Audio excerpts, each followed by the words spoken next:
llama Dios de la que envicia, de la que mata, la que enchula y enamora. Besar sus labios es peor que cualquier droga, su movimiento no tiene en comparación. Voy a romper la cama en dos. Sigue, búscame mi trago. Cuando llegue no encuentre dónde dormir. Yo me enganché a la policía. Luego que yo salgo de la policía, me meto a Guachimán, porque eso es lo que piensa todo policía que sale de la institución. De rodillas te veré ante mí pidiéndome perdón, pero a Dios se le pido que desde el cielo. Mira, y aceptarán que uno cante bachata ahí en esa tarima. Si eso se fue abajo, no, y que otra. Pues yo arranqué a capela cantando otra y los muchachos me siguieron atrás. Yo tuve que hacer 3 canciones. Dios mío, ayúdame a yo grabar un tema, yo hacer una composición, que yo la grabe y que se pegue, que se sepa que en Santo Domingo existe un bachatero que se llama Marino Castellano. Eso no se rompe. Yo grabé eso, yo tengo la música desde el año 1984. ¿Y esa la grabaste? Yo grabé Eso da Patón en el 2013. Wow. Mis amigos de Al Tanto TV, qué bueno que conectan con nosotros. Estoy feliz de retomar esta serie especial con los bachateros y en especial con este programa dedicado especialmente para mi prima Evelyn, que le encanta. Marino Castellano, ¿tú eres que sabe? Marino. Te siento débil. ¡Qué bien! Feliz de tenerte, de verdad. Te decía fuera de cámara que tenemos una peña de bachata, mis primas y yo, y pues esas bachatas tuyas nos faltan todos los domingos. Pues yo feliz de estar aquí contigo, pues se dio siempre que me había llamado Milton para hablarme en unas ocasiones de tu programa. Y yo dije, no hay problema, estoy a la orden. Y se dio, estamos aquí, gracias a Papá Dios y a ustedes por elegirme a mí para que esté aquí junto a ustedes. Mira, nosotros empezamos esta serie del especial Bachateros en el 2021. Ciertamente Milton nos ayudó con el gringo y se han ido sumando otros. En algún momento como que la soltamos, hicimos otras cosas porque como que nos dio mucho trabajo, tal y como tú dices. De hecho, algunos muy amigos míos, ustedes la agenda. Señor, aquí en este país hay 2 gente que están facturando, que son los demboceros y los bachateros. O sea, eso no se para, eso es todo lo que se escucha. Y yo quisiera empezar por ahí, Marino, ¿cómo te sientes con, si se pudiera decir, el resurgir de la bachata y la bachata vieja?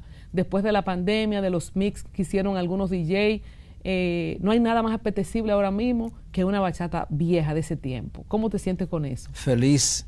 Mira que hay mucha gente que me dice, pero grábate algo nuevo. ¿Qué sucede? Que en el 2021 y 22, la bachata mía, Corazón de Piedra, se mantuvo sonando fuertemente. ¿De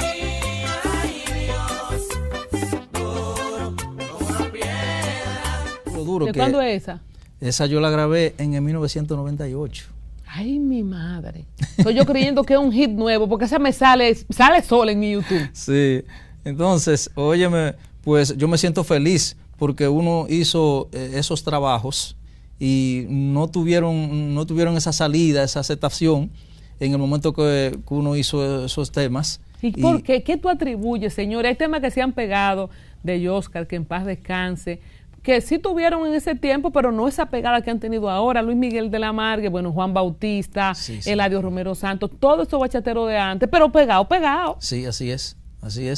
Y oye, bien para nosotros, 1000 veces. Cosechando. Porque estamos cosechando esos frutos ahora y así no tenemos que estar con esa prisa de grabar ahora. Y sobre todo que en el caso del merengue y la bachata no es tan fácil como hacer un dembow. La canción favorita de Evelyn es Voy a romper la cama en dos. Voy a romper la cama en dos. Sigue, búscame mi trago. Cuando llegue no encuentre dónde dormir, porque yo sé que es imposible resistir, tenerla cerca y aguantar la tentación.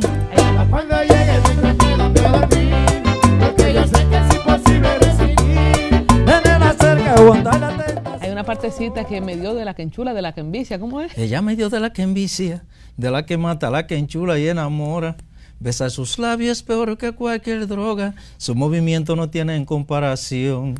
Y eso da pa' todo, eso no se rompe. Eso da pa' todo, eso no se rompe. esa composición. Yo te voy a decir algo a ti. Mi carrera tiene un antes y un después. Antes de eso da pató y después de eso da pató.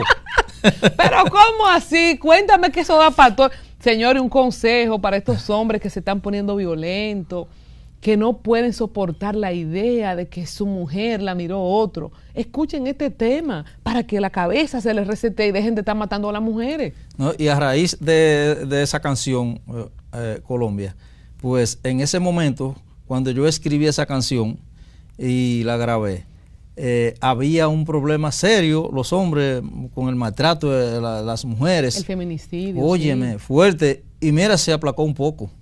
Hay que pautarla en toda la radio nacional y en todas las redes sociales, porque las cosas que estamos viendo últimamente son terribles. ¿Y quién le escribió? Cuéntame. Sabemos que, por lo menos en mi registro, desde Blas Durán tenemos esta bachata de doble sentido, jocosa. No sé si tú tienes otra referencia aparte de Blas Durán, pero me gustaría que empecemos a hablar de la historia de Eso da pató, eso no se rompe. Mira, yo grabé mi primera producción titulada El que nada tiene nada vale. Luego grabé mi producción La Piscina. Grabé mi producción Nunca te olvido. Grabé otra producción Me pagaste mal. Corazón partido. Óyeme, y no producciones completas. Grabé más temas. Que me lleve quien me trajo también. Fue una producción completa. Grabé unos 4 o 5 temas, ya no como producción completa. ¿Qué sucede? Que todos esos discos míos sonaban mucho, yo sonaba mucho, pero nunca pegada no. Y yo un día dije en mi habitación a sola, Dios mío, ayúdame a yo grabar un tema, yo hacer una composición, que yo la grabe y que se pegue, que se sepa que en Santo Domingo existe un bachatero que se llama Marino Castellanos. Entonces, a partir de ahí, yo me fui al baño y me senté en el baño, agarré y cogí mi teléfono y ahí hice Soda Pató. ¿De un tirón? De un tirón. ¿Te salió? Me salió, oye, que cuando Dios... ¿Alguna referencia particular? ¿De dónde te surgió? ¿Lo que pasó fue? ¿Te bajó un fax? ¿Cómo fue? Mira, yo vi que Joe Vera se pegó con el tema del cuchicheo. Que lo que duele no es el muerto, lo que molesta es... Entonces, quien tumbó el cuchicheo fue Soda Pató. Cierto. Yo dije, pero si Joe Vera se pegó, Joe Vera acostumbrado igual que yo a grabar canciones de amor, no pensando en nada de doble sentido, porque, como te digo, eso da pató puede tener algo de doble sentido, pero no una cosa alarmante. Lo mejor es que eso no se rompe, esa es la partecita que me gusta. Entonces, mira, recordando el cuchicheo, esta canción de Joe Vera, de hecho, que trajo problemas, porque hay que hablar del impacto que tiene la música, así como criticamos lo que lleva el mensaje de los chicos del dembow, los muchachos jóvenes de ahora, con la violencia y todo eso.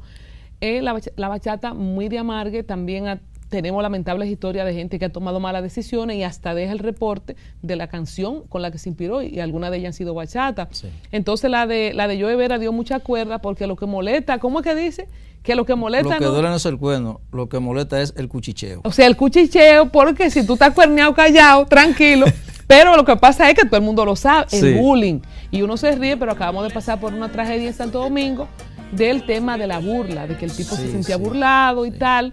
Entonces esa canción de Joe, bueno, eso fue una cosa que fue imposible dejar de oírla y de compartirla. Entonces tú vienes con la contraparte, no importa el cuchicheo. Yo no quería hacer canciones de esa índole, sino seguir como yo iba con esas canciones románticas y eso, pero dije, hay que despertar entonces de este sueño. Y ¿cuántos años ya tú tenías antes de Esto no se rompe? Yo grabé eso, yo tengo la música desde el año 1984 y esa la grabaste. Yo grabé Eso da pató en el 2013. Wow. Sáquenme la cuenta ahí, como 20 años. ¿De 2013 acá? Del 84 al 2013. No, ya llevo para 40 años la música. El tiempo que... Pero tú empezaste sin dientes, porque tú estabas bastante joven. Entonces vamos a hablar de ese inicio. Yo quise hacer esta introducción precisamente porque yo sé que tu carrera es un antes y un después, porque de hecho es una frase ya común cuando vemos gente volviéndose loco por un tema de infidelidad. Se cita al sociólogo filósofo popular, Marino Castellano, con Eso da pató y eso no se rompe. Pero vámonos al inicio. Yo tengo aquí en mis notas que antes de ser bachatero, tú trabajabas agricultura con tus padres, tú eres de San Francisco de Macorís. Sí. Hablemos de tu infancia y sí, de niño ya tú sabías que ibas a ser un artista. Fíjate, yo trabajaba agricultura con mi padre. Nunca me pasó por la mente de que yo iba a ser artista en mi adolescencia. ¿Y qué sembraban ustedes? Arroz, mayormente. Como en San Juan, en San Francisco se siembra mucho arroz. Ay, sí, mucho, mucho arroz. Entonces, yo cantaba, no era que yo no cantaba, yo cantaba, sí. Entonces, yo cantaba las canciones de Leonardo Paniagua, yo era el doble de Luis Segura. Después, cuando ya fui avanzando en los años. ¿Se oía mucha bachata, Marino, allá? Claro que sí. Oye, esas canciones de Luis Segura, Ramón Cordero. Me acuerdo yo que yo en mi adolescencia escuchaba mucho una canción de Ramón Cordero. Morenita mía, si es que no me quiere. Yo hice un popurrí de esas canciones de Ramón Cordero en mi producción Que me lleve quien me trajo. Entonces, yo cantaba sembrando arroz en la finca, en mis quehaceres, cantaba y había gente que me decía que yo cantaba bien. Yo me lo creía y seguía en mi cantadera, pero no con el fin de que un día yo iba a ser artista. No pasaba por mi mente eso. Voceando en esa tierra y esos pulmones desarrollándose. Exactamente. Ahí. Qué bien. Bueno, ¿y cuánto tiempo pasó de el niño adolescente agricultor? No sé si ya que te hiciste un hombrecito seguías haciendo la tierra o qué cosa hacía después. Yo me enganché a la policía. Luego que yo salgo de la policía, me meto a Guachimán, porque eso es lo que piensa todo policía que sale de la institución. ¿Y cuánto tiempo duraste siendo policía? Duré 2 años. ¿Qué te lleva a entrar a la policía? ¿Cómo era la estructura económica de tu familia? Una económica, la posición económica que teníamos no era muy buena, ¿entiendes? Claro que no de pasahambre, porque mi papá trabajaba, mis otros hermanos trabajaban también junto conmigo, y siempre aparecía el pan, pero no... o la batata o el plátano. Exactamente. Entonces, yo en ese momento que ya la gente comienza a decir que yo canto bien, digo, ¿qué? Pero nunca me enamoro de eso, sino que me enamoro de que yo quiero ser policía. Entonces, ya tengo 19 años, a los 19 años, casi cumpliendo los 19 años fue que me enganché a la policía. Entonces, de ahí cuando salgo de la policía... ¿Llegaste a qué en policía? No, raso. Salgo de la policía, que me meto a Guachimán.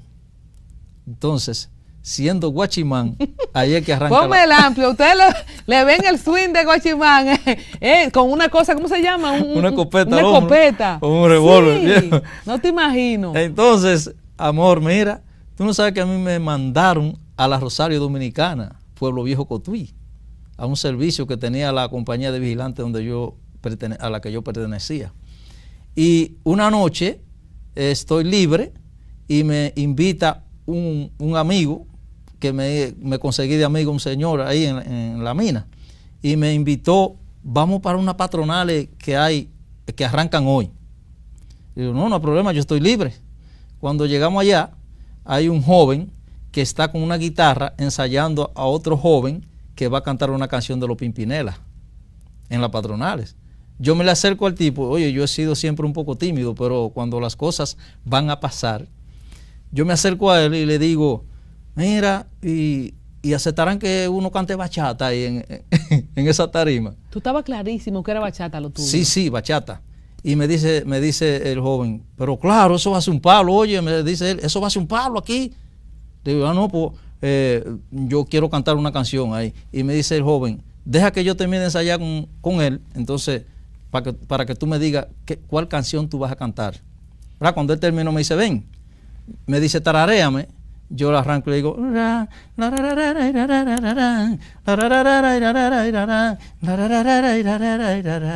me dice, ¿qué canción es esa? Yo, de Luis Segura. Me dice, ok, nos fuimos.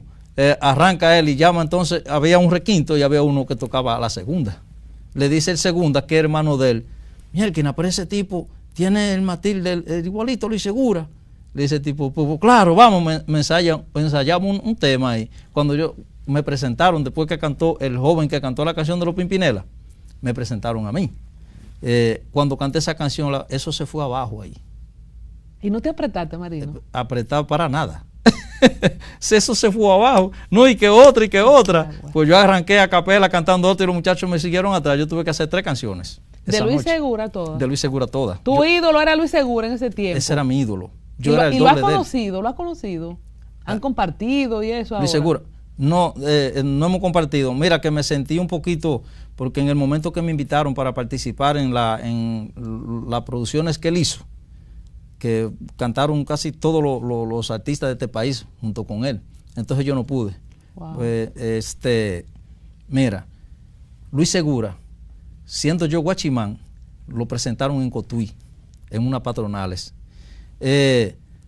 Anunciaron allá en Cotuí, en una emisora, que iba Luis Segura y que iban a hacer un concurso a ver quién imitaba mejor a Luis Segura. Pues yo ese día no trabajé como guachimán, yo le dije al jefe mío, no, yo voy para allá. Cuando pusieron como 5 personas a cantar. Nada, pasó, cuando me tocó a mí, cuando yo subí que canté una canción, Luis Segura soltó su guitarra, la puso a un lado y se paró frente a mí con los brazos cruzados a mirarme. Porque Luis tocaba su guitarra él mismo antes. Y le dice al público, ya ustedes tienen el añoñadito, cuando yo no exista como cantante, él es el que me va a sustituir. Wow. Qué chulo. Entonces, él agarró la guitarra de nuevo. Entonces me acompañó él. Cánteme esta. Oye, sin saber, yo me la sé, la canción. Y me arranca con la guitarra. Yo le canté 3 temas, le canté ahí.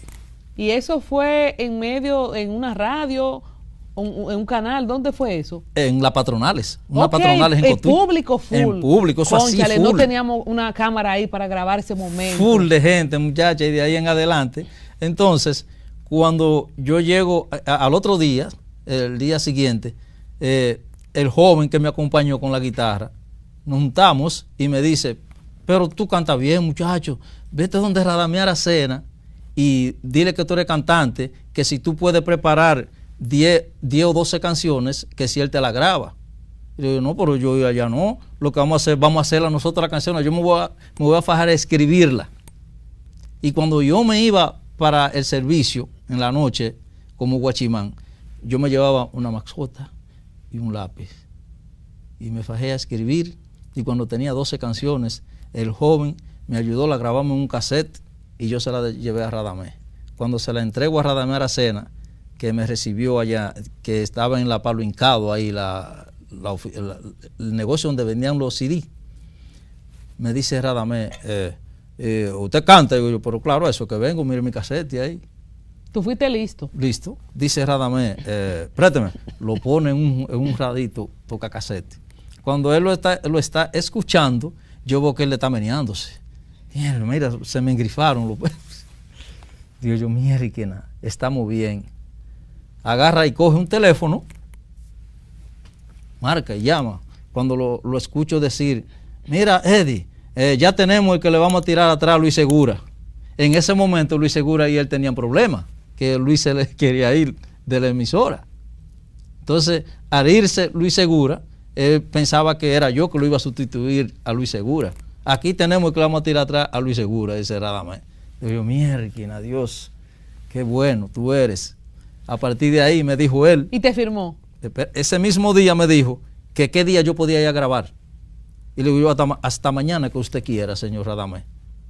Agarré, cogí para la mina de nuevo, para Pueblo Viejo, y al otro día yo estaba grabando donde Radamés. ¿Siendo guachimán? Siendo guachimán. ¿No dejaste el trabajo? No.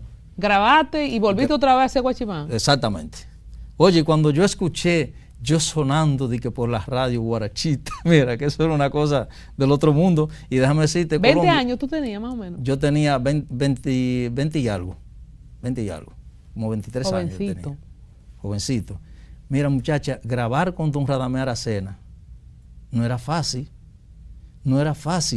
Eso era grabando todo el mundo junto, que no como ahora, que te hacen la voz. Oíste, y tú grabas, están los músicos grabando, alguien puso un huevo, eso no importa, se sigue grabando y después eso se limpia y se arregla. Era todo el mundo junto, que cuando uno se equivocaba, ya tú sabes, yo, cibaeño, todavía sin pulir, con esa I, ¿entiendes? Muchacha, a veces estábamos terminando un tema ya y metía yo esa jodida ahí. Había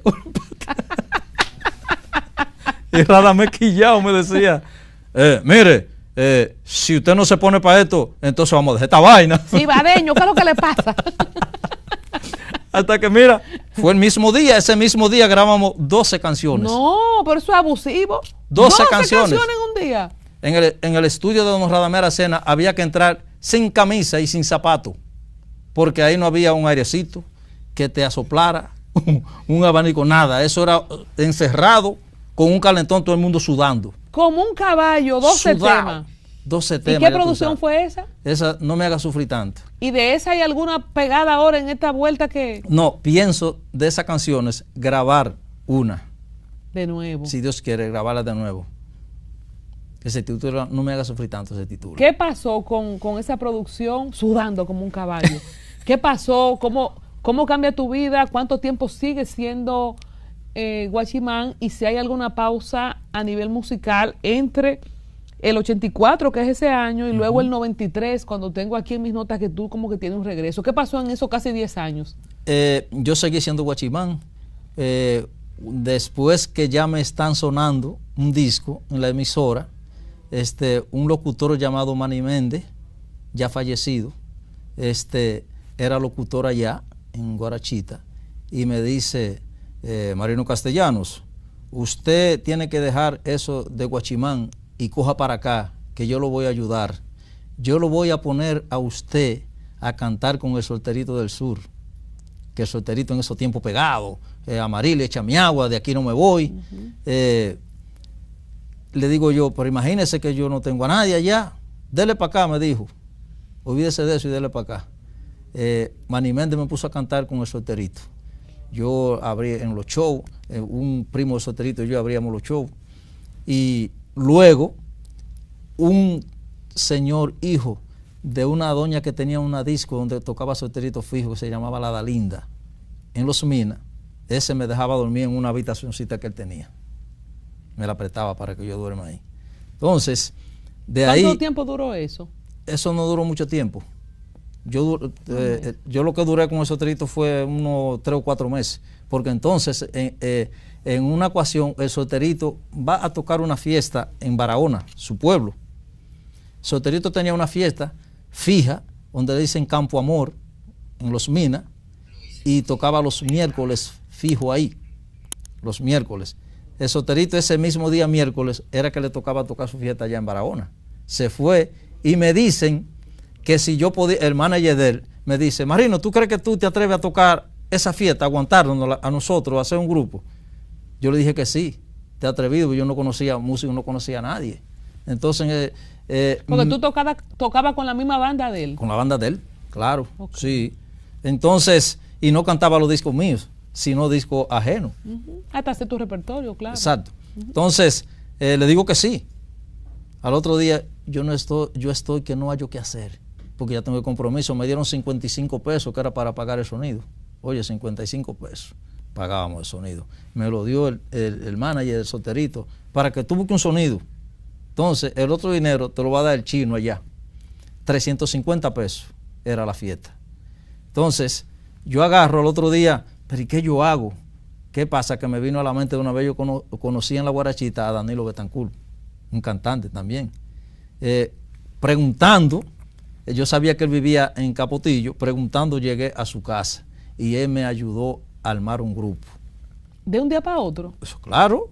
Eso fue así, porque antes era lo que yo cantaba era disco ajeno de Luis Segura, de Paniagua. Exacto. Y todo eso estaba montado. Sí. Exactamente. Sí.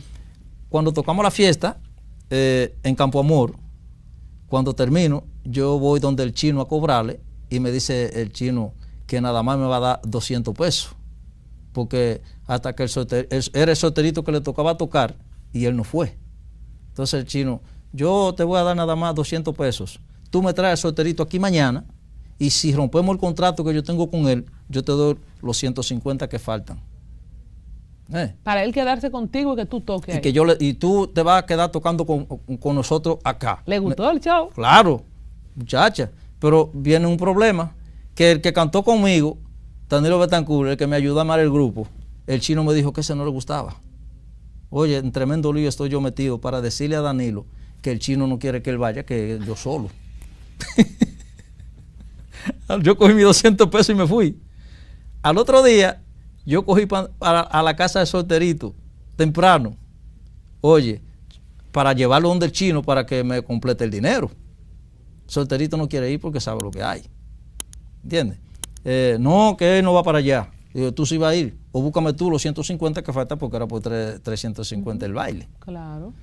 Hasta que lo arrastré allá. Fuimos donde el chino. Rompieron el contrato. El Solterito hasta lloró allá. Yo, no. Es que yo necesito mi dinero que me faltan 150 pesos. Para pagarle a los músicos. Claro. Me lo dio el chino y rompieron el contrato ahí.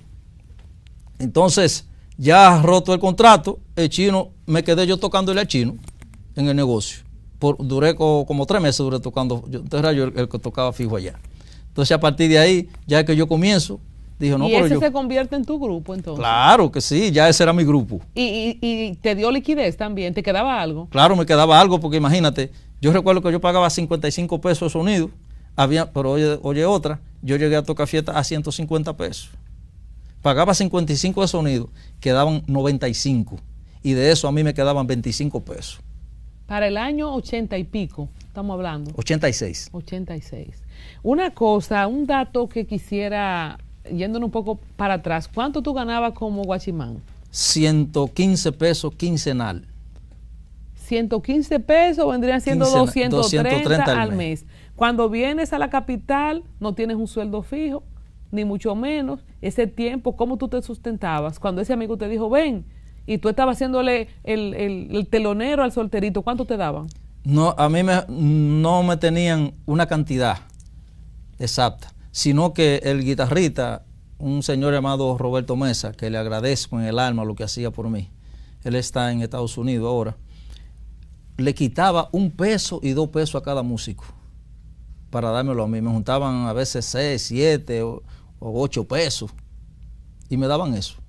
¿Y qué tú hacías con 8 pesos? Porque para la época, bueno, te prestaban una habitación donde tú dormías, pero tú tenías que comer, tenías que, no sé, bañarte, usar ropa, detergente. Con esos 8 pesos uno comía. ¿Por baile era eso? Sí, cuando se tocaba, cada vez que se tocaba. ¿Y se tocaba como cuántas veces al mes? No, el Solterito tocaba todos los días. Ok. Todos los días. Okay. En ese tiempo esa era la ventaja, que se tocaba todos los días. Pero no eran tantos, ¿eh? Pero no, que eso era nada más para aguantar. Wow. Pues, ¿Y tu familia? Tú eres hijo de una familia de 9 hermanos. Tú eres el más chiquito, el del medio. Tus padres en esta etapa, en esa etapa, tú eres el segundo de los mayores. Bueno, no había mucha esperanza ahí para los otros. Tus padres en esa etapa no te metían la mano, no podían. ¿Cómo No. era? Mi papá no podía hacer nada porque imagínate, no tenía con qué. Porque trabajando agricultura no es que se consigue mucho. Sobre todo que los ciclos a veces son muy largos, sobre todo para el que siembra arroz. Sí. Pero, como te digo, yo siempre fui un buen hijo. Parece que Dios, el que es buen hijo con su papá y su mamá, no lo desampara. Y siempre como que aparecía para yo comer y poder resolver. Gracias al Señor. Me toca mucho, ¿verdad? Porque vengo también de un pueblo agricultor y sé cómo es todos los malabares que hay que hacer. Estás ya ganando 350 en ese tiempo, fijo. ¿Cuántas veces tocabas ahí? Ya después... Ahí donde el chino, ¿cuántas veces tocabas? ¿Donde el chino? No, pero oye, el chino me pagó 350 en esa primera fiesta.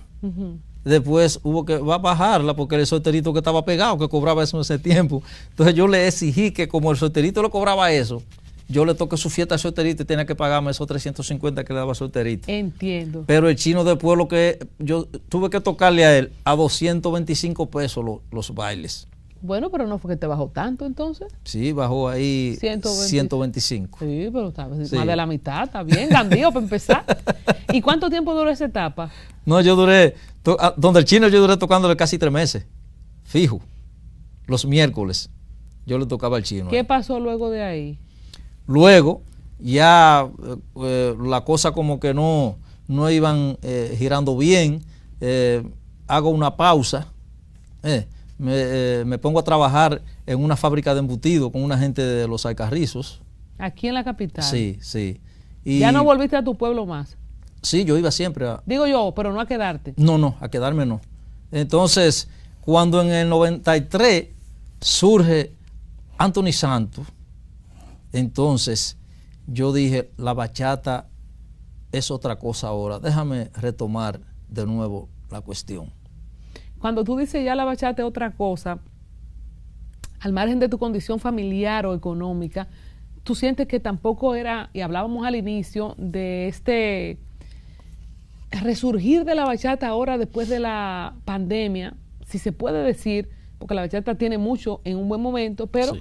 decimos que toda esa bachata vieja está establecido ahí, y los streaming también, que dan cuenta de que en estos últimos 2 años y pico está pasando algo. ¿Qué pasaba en ese final de los 80? Que tú puedes decir, después de Anthony Santos, que vi que la bachata, explícanos en el contexto histórico, quiénes estaban en el medio, por qué tú sientes que no, a ti te tocó ser discriminado como bachatero, cuéntanos. Sí, mira, déjame decirte que cuando yo cantaba, comencé en el mundo de la música, en la bachata, uno se sentía avergonzado de cantar bachata.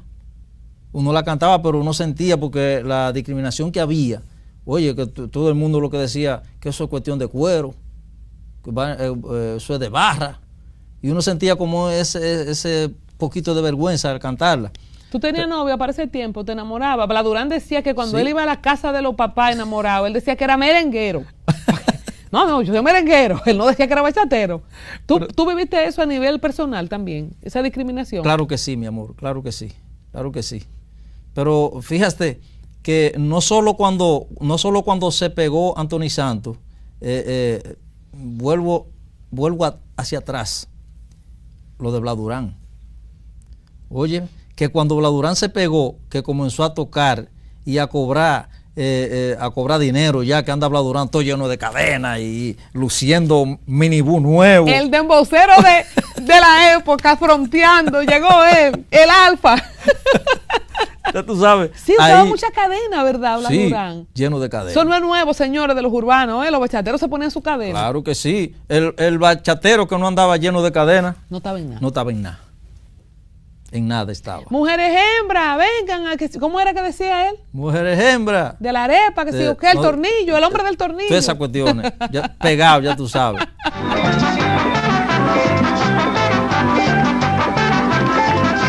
Entonces, la cosa como que la bachata comenzó a coger un poquito de fuerza, no tanto hasta que vino el solterito, Anthony Santos con Voy para allá. ¿Qué tiene, y aquí quiero hablar contigo como intérprete, como músico, qué es lo que tiene Voy para allá, que algunos sí han dicho que se parte la historia en dos después de que en los 90 sale Voy para allá? Óyeme, hay cosas y uno diría, pero ¿qué pasó ahí? Porque óyeme, una bachata como tú ves que hoy está Romeo, habemos mucho que estamos viviendo de la bachata, pero Colombia, óyeme, eso, Voy para allá, eso fue algo histórico. Bestial. Ay, Dios. ¿Pero qué tiene la composición, en la letra, el momentum? ¿Qué? Voy para allá, aunque llueva, aunque se hunda la tierra. No sé qué pasó en ese momento, pero la gente se volvió loca fue con esa canción. Entonces nosotros, los que no teníamos nada pegado, teníamos que tocar y esa era la canción, adiós, el himno, ese era el himno. Por ejemplo, cuando tú vuelves, incorporas en tu repertorio esa canción. Obligatoriamente había que cantar a todo el mundo. Wow. Todo No el tenía mundo ese tenía que dato. cantarla. A un artista consagrado también en ese, bueno, para el tiempo, ¿verdad? Que no, los grandes nombres quizás no estaban tan pegados, todo el mundo la hizo. Así mismo. Cuando tú dices, bueno, en el 93 voy a retomar la bachata, ¿cuál es el próximo paso? Tú firmaste con Aracena, ya tú eras libre, solo tenías esa primera producción. ¿Qué pasó en el 93? Yo con Aracena firmé un contrato. Cuando a mí me comenzó a trabajar un señor llamado Juan Rosario, JR Record, me llamó Eddie Avicarán. Ya don Radamés había muerto en ese entonces, y me llamó Eddie Avicarán, que quería verse conmigo. Consiguió mi contacto por vía de la diquera y eso. Y yo fui allá, donde Eddie, Y él me dijo, pero usted tiene un contrato vigente con nosotros todavía. Y yo, no, pero usted me viene a hablar a mí de eso. Me dice, déjeme ver qué hacemos, pero usted sabe que usted podía ponerse a grabarle a otra gente sin hablar con nosotros. Usted tiene un contrato todavía vigente con nosotros. ¿Y de cuántos años era ese contrato? Los contratos en Radamés se hacían, oye cómo era. Para grabar todos los años un LP, te hacían un contrato por 6 años. En esos 6 años usted tiene que grabar esos 6 LP, pero que yo nada más llegué a grabar uno. Por iniciativa tuya, que tú lo llevaste preparado. O sea que para esos otros 6, ¿quién lo iba a producir? Los otros 5. No, yo tenía que fajarme yo a hacer las canciones y llevárselas a Radamés. ¿Y no se dio eso? No se dio eso. Ni él te dio seguimiento más. ¿Y no te dio dinero? ¿Cuánto él te dio por esa primera producción? 300 pesos. 300 pesos por el contrato. 300 pesos. Sí. Que son como cuánto ahora, si extrapolamos, si lo indexamos, como diría Luis Abinader.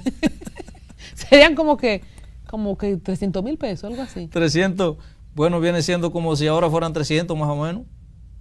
Porque oye, cuando ese señor me dijo a mí que el contrato eran 300 pesos, por esos 6 LP que yo iba a grabar, pues yo vi el cielo abierto, no solo por los 300, sino porque ya yo iba a ser un artista que iba a sonar en la radio. En Radio Guarachita. Radio Guarachita. Que era donde se oía bachata. Esa era la fuerte. Entonces, ¿qué pasó cuando te llama este señor de la disquera? Tú le dices que no te va a hablar de ese contrato porque tampoco te dieron más seguimiento, ¿verdad? Yo le dije a Eddie, bueno, Eddie, yo lo siento, haga lo que usted quiera, pero yo no voy a darle mente a eso. Yo voy a seguir mi carrera hacia adelante, olvídese de eso usted lo puede romper. Y él me dijo, ok, y ahí quedó todo. ¿No? Lo intentó. Entonces, ¿qué hiciste tú? ¿Te seguiste independiente? ¿Tuviste con alguien más? Cuando yo salí del Doctor Juan Rosario, que me grabó La Piscina, me grabó Nunca Te Olvido, Corazón Partido, Me Pagaste Mal, esas 4 producciones, yo salí de él y me quedé yo haciendo mi trabajo. ¿Cuántos años duraste con él para esas 4 producciones? Yo duré con Juan Rosario 4 años. Estamos hablando de antes del 2000, todo eso, ¿verdad? Del 2000 para acá estamos hablando de 23 años. En el 2013 tú haces Eso da Pató. Eso da Pató. Esta que me gusta mucho, Te Voy a Romper la Cama en Dos, ¿de qué año es? Ese es reciente, de 2017. Del 2000. Háblame de estas 2 décadas. ¿Qué ha sido de la carrera de Marino Castellanos? No sé si puedes también compartirnos de público internacional al que tú has tenido acceso. Y en estos 20 años, vamos a decir, de idilio que ha tenido la bachata, que ha pasado de todo, de voy para allá, para acá, ¿qué ha pasado contigo hasta llegar al tiempo de la pandemia? Mira, a partir de que yo grabo Eso da Pató, mi vida dio un giro como del cielo a la tierra y de la tierra al cielo. Porque tú estabas independiente ahí. Sí, claro. ¿Qué sucede? Que cuando yo grabo Eso da Pató, bueno, quizás si yo hubiese tenido una casa disquera con una fuerza tanto nacional como internacional, las cosas hubiesen sido otras. Porque sabe que cuando el artista está trabajando su carrera él mismo, no es lo mismo cuando tiene una casa disquera que le hace los trabajos. Pero no me puedo quejar. A partir de que se pega Eso da Pató, mi vida cambió. Pero un cambio drástico. ¿Eso te refiere en cuanto a contrataciones? Yo no sé cómo tú te manejas con el tema del streaming ahora. En el tiempo de Eso da Pató todavía se vendían CD, se vendían discos todavía. Sí, se vendía disco. ¿Y vendiste? Sí, se vendía. Pero que ¿O era más de no cómo era, se llama eso? De lo que hacen que metían muchas canciones en un CD, un variado. Era más por variado. Más por variado, exactamente. Pero no era que eran grosas, sino los bailes. Que ahí yo comencé a tocar caro, ahí yo comencé a tocar mucho. Yo vivía en casa alquilada, ahí de una vez compré apartamento, wow. Gracias a Dios. Ahí comenzaron los viajes a Estados Unidos, Europa, a uno echarse dolaritos cómodos a los bolsillos. ¿Cómo se da lo de ir a Europa, Estados Unidos, independiente? La gente te llama, te contrata, tú vendes giras completas. ¿Cómo se da? ¿En qué año es tu primer viaje cuando sales? Si es a Estados Unidos o a España, ¿en qué año es? Yo viajé a Estados Unidos en el 2004, pero desde el 2004 hasta el 2016 yo no viajé más que a Europa, iba a veces iba a Europa. Entonces, ya en el 2016, sabe que eso da pato, reventó en el 2015 en Estados Unidos. Que allá en Estados Unidos todos los grupos pasó como eso da pato, que aquí teníamos que tocarlo todos los grupos. Ajá, como voy para allá. Así era eso da pato en Estados Unidos. Tú decías, ahí yo empecé a cobrar bien, a cobrar caro. ¿Cuánto tú cobrabas antes de eso da pato? No, a mí me ofrecían un ejemplo sin sonido, me decían, Castellano, a una fiestecita aquí, nosotros tenemos 30 o 40 mil pesos. Y me van a ganar, porque si yo me quedaban 20 mil pesos de eso, un ejemplo, una comparación, era mucho, yo lo veía mucho dinero. ¿Entiendes? ¿Y después de ahí subiste a cuánto? Entonces, no, yo llegué a tocar fiesta hasta 400 y 500 mil pesos. Después del 2015. Sí, en esos hoteles de Bávaro. Me llamaban para fiestas de empleados. Entonces volviste de nuevo a Estados Unidos y a Europa, y te pregunto, cuando tú vas, ya que tú trabajas independiente, ¿algún empresario de allá te compra la gira o la gente te puede, por ejemplo, viendo esta entrevista, la gente te busca en tus redes? ¿Cuáles tus redes en Instagram? En Instagram, Castellanos Marino. Castellanos Marino, la gente te escribe y te contrata, o tú armas un paquete de fiestas para salir. Europa me lleva Roberto Niño. Es el matatán de allá. Sí. Es el que sabe del negocio allá. Lo sé. Sí, ese pone a uno a tocar de verdad. Que no es de que tú vas a ir y adivinar. No. Ese tipo, cuando tú vas, te tiene un itinerario. ¿Entiendes? Y no te falla con tu cuarto tampoco.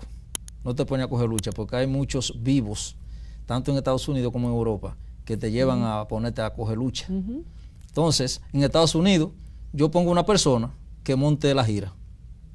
Le doy 1%. ¿Y cada cuánto tú vas a Estados Unidos? Normalmente siempre a Estados Unidos yo voy entre 2 o 3 veces al año. ¿Se puede decir que tú tienes un gran público en Estados Unidos que quizás tú puedes decir, mi gente está en Estados Unidos, o tú sientes que tiene un mayor público aquí? El fuerte mío es aquí en el país. Aquí, gracias a Dios, nosotros tocamos, no hay una semana que nosotros no toquemos bailes. Y ya no se toca ni a 70 pesos, ni a 150, ni a 2.25 como el chino. ¿Qué ha pasado con las plataformas digitales? Tú eres autor de la mayoría de tus temas, ¿verdad? Sí. No sé si tú estás, a propósito de del dispare de la pandemia, si tú recibes tus royalty. ¿Cómo ha sido esa parte? Que eso es otro plus, además de que estás trabajando muy bien y facturando muy bien. Yo tengo mi plataforma para vender mi música. Tengo un joven hijo de Milton Lora, que es el que se encarga de trabajarme todo, y uno le entran su chelito por ahí. Tu canal de YouTube tiene casi 40 millones de reproducciones. También, y aparte de eso, yo cobro por Sodín, pero como productor, porque soy el dueño de mi música. Yo soy el que produzco mi música. Cobro en el Gacedón, cobro en Sodalle. Su chelito le entran para la comida de los muchachos. ¿Cuántas producciones son? Me va a decir cuántos muchachos son, pero ¿cuántas producciones son de las que estamos hablando? En total, ajá, yo tengo 7 producciones en total. ¿Y son tuyas todas? Lo único es la primera de Radio Guarachita. La Guarachita, lo que yo trabajé con Juan Rosario, eso pasó a ser todo mío, todos los derechos. ¿Por? Eso lo hablé yo con él antes de él morir. Qué bien. Entonces hicimos un acuerdo, él y yo, antes de él morir. Él murió hace como 2 años, casi 3 años.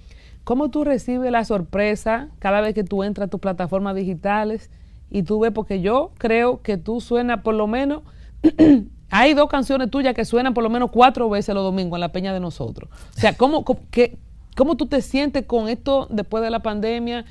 Y quizás gente que te ha escrito, que te ha buscado, o que ese repertorio que en su momento quizás no pasó lo que tenía que pasar, porque es que en el tiempo que tú trabajaste esas producciones, estaban todos los leones en la calle también, que es lo que decía Luis Miguel el otro día. Era muy difícil descollar con un Fran Reyes, un Raúl Rodríguez, un Luis Vargas, un Anthony Santos, Joe Vera, Zacarías, Oscar. O sea, era muy fuerte. Entonces, ahora revivió toda esa música. Bueno, mira, Colombia, yo me siento tan feliz y agradecido de Dios que por todas esas cosas bellas que han pasado en mi vida, en mi carrera, estoy buscando de Él en serio.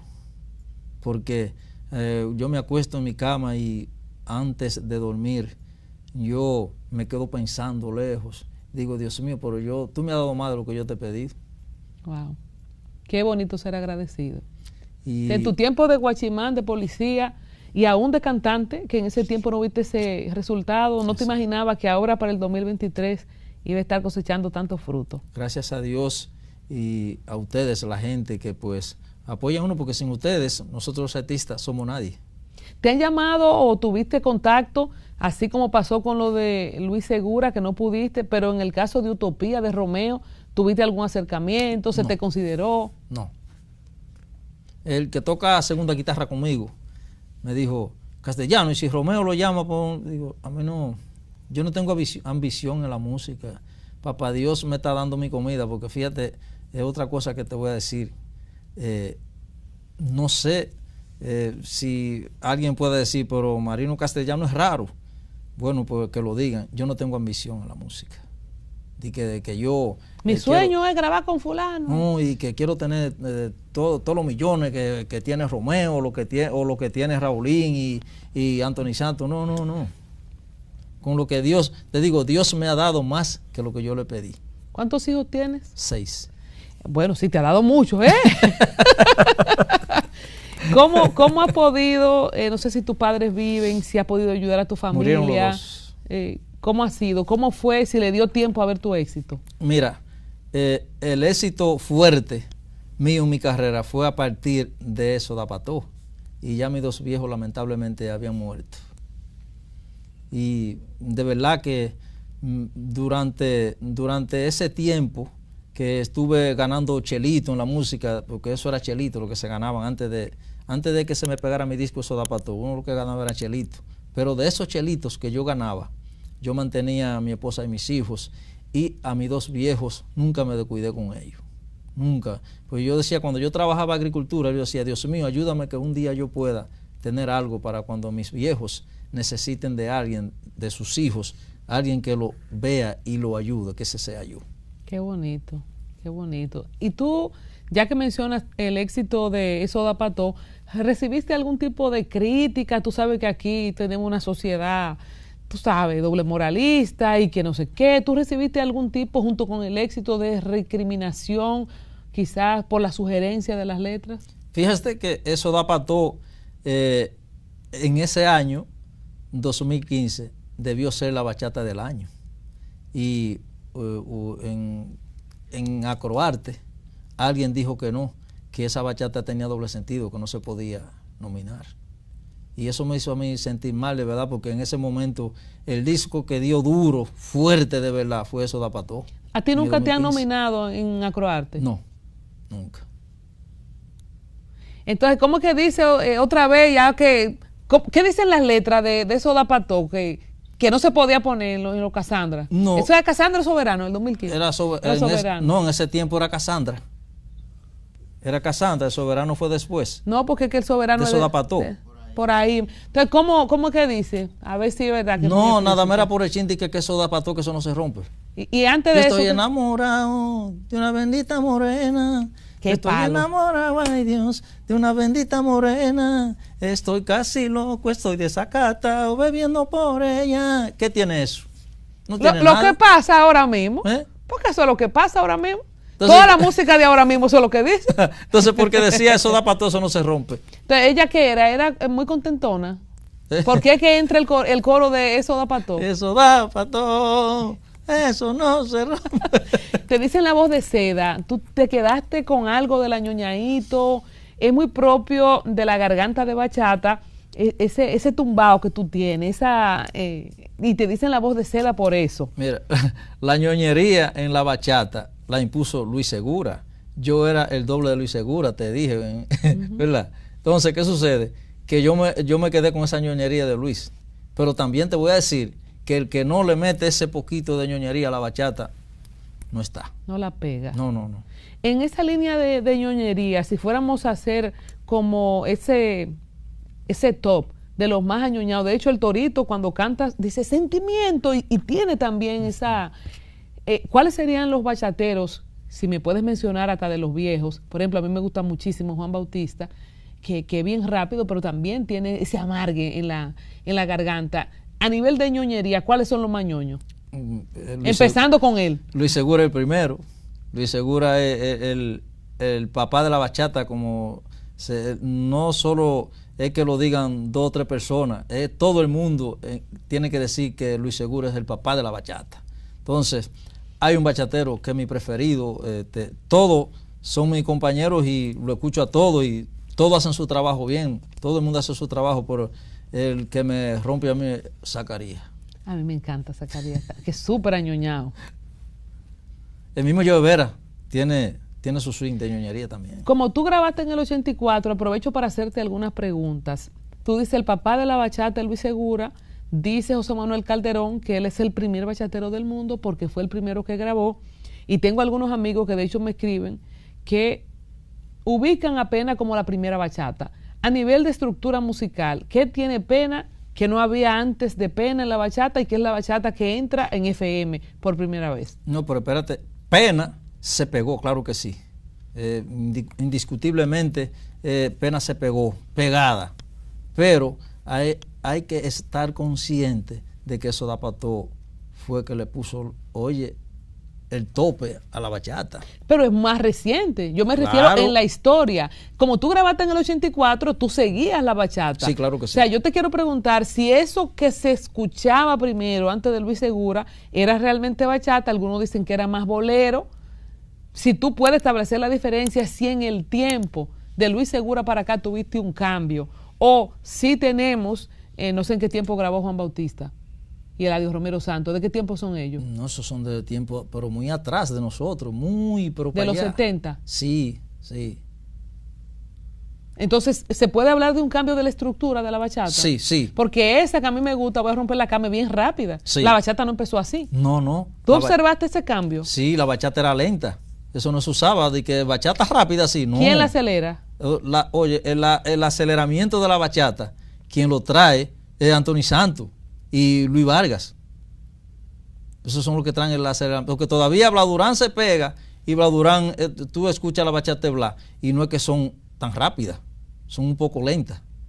¿Y Teodoro Reyes? ¿Qué tú crees que le pone? Porque las de Teodoro son rápidas. Son también. rápidas las de Teodoro, sí. Las de Teodoro son rápidas. De hecho, en el 91, que fue el primer bachatero que ganó premio Casandra, que entró el renglón con él, no había para nadie. Exacto.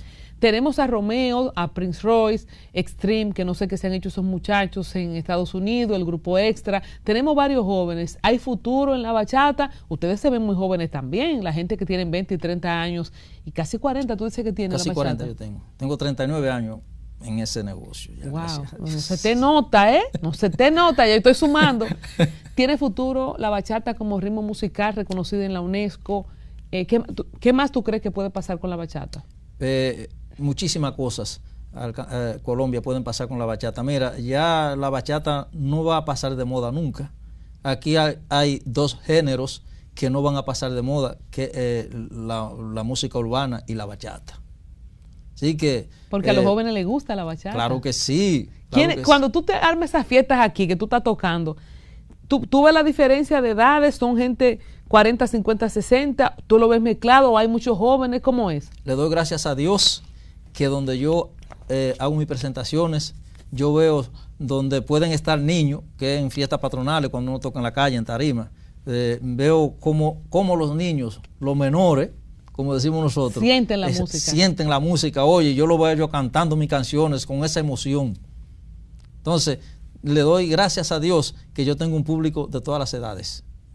O no que solo lo tenga yo, sino la bachata tiene ese público de todas las edades.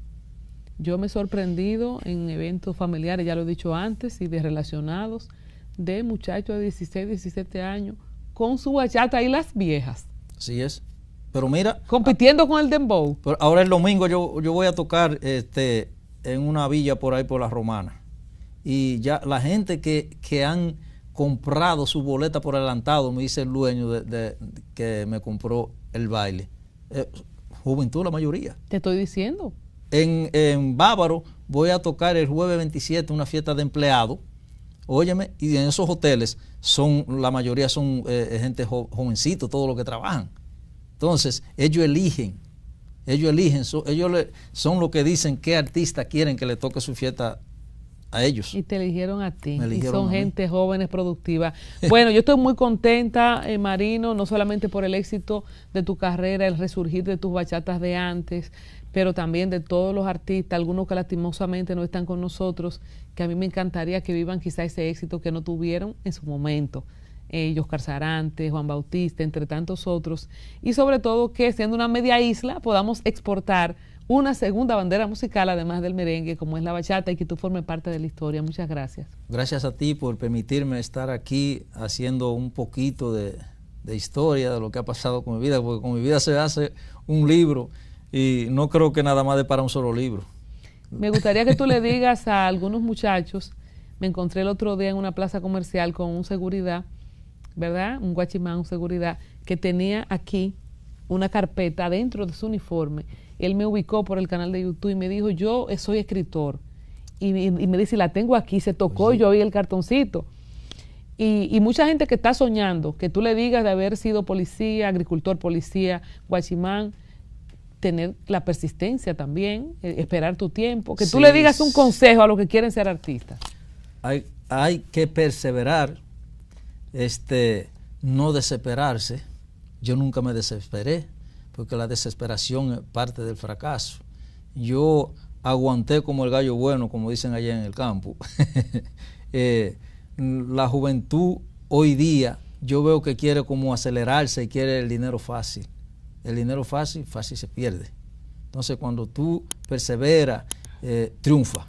Entonces, el triunfo no viene así por así, es esperando, teniendo tu disciplina, siendo una persona que no te crea la otra cosa cuando comienzas a lograr el éxito, porque hay gente que comienza a lograr el éxito y por creerse la película, entonces tú ves que viene de reversa para atrás.